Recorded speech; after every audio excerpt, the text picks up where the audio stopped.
Hey folks, let's dive into some major developments in global politics. Former US President Donald Trump and Russian President Vladimir Putin are gearing up for a big meeting in Saudi Arabia to discuss peace talks regarding the ongoing war in Ukraine. This will be their first confirmed face-to-face since Trump left office.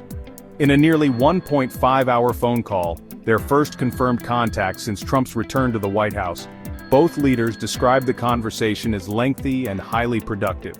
They even agreed to work together closely, and Putin extended an invite to Trump to visit Moscow. Trump claims that both he and Putin are committed to stopping the millions of deaths in the war, although this figure isn't backed by official sources.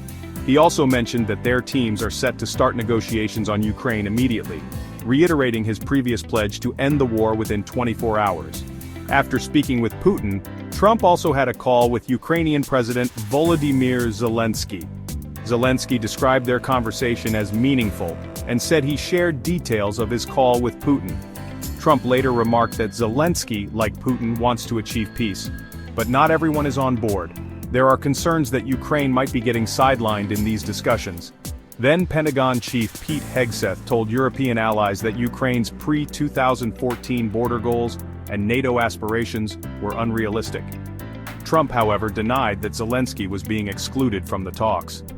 Meanwhile, Zelensky is scheduled to meet with then U.S. Vice President J.D. Vance and then Secretary of State Marco Rubio at the Munich Security Conference. He also recently met with then U.S. Treasury Secretary Scott Bessent in Kyiv. And lastly, let's not forget the recent prisoner swap, where a U.S. teacher and another citizen were exchanged for Russian cryptocurrency expert Alexander Vinnik.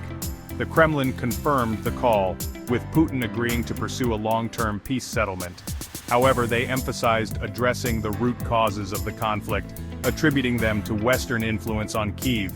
Internationally, French, German, and Spanish foreign ministers have stressed that lasting peace requires the involvement of Kyiv and its European partners. That's all for now, folks. Stay tuned for more updates as the story unfolds.